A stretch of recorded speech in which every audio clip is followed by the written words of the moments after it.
long ago there is a disease that is called coronavirus.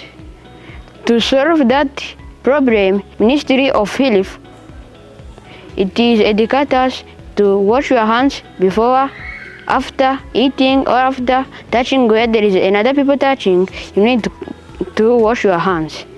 That project can help us to wash your hands by quickly, or by using hand sanitizer. For when you work in the office, don't use water. You can use hand sanitizers. And there is another disease, to control disease caused by poor hygiene, like cholera and dysentery. This should be a best choice by prevent it. Our project is called Smart Hand Wash. It contains 3 parts. The first contains water, the second contains soap, and the last one contains hand sanitizer.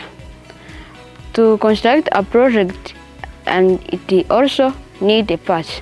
The first is detailing and making, the next is coding. In detailing and making is where we cut and combine our boxes and design it.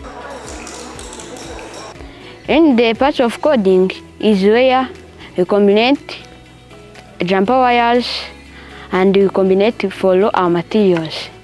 In a project, there is materials we had used. The first is called Arduino Uno. That helps us to run other materials that are connected to it by using codes.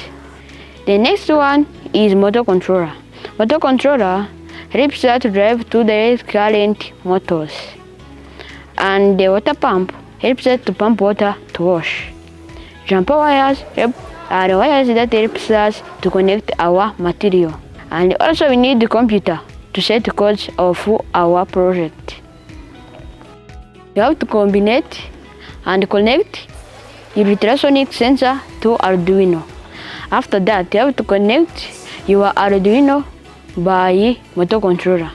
The next step is to connect your water pump to motor controller. Then you have to connect your Arduino Uno to computer to send command of your project. Then after set command, you have to upload the code to Arduino, to save code to Arduino. Then you click upload and drag any Arduino startup and put at the head of that.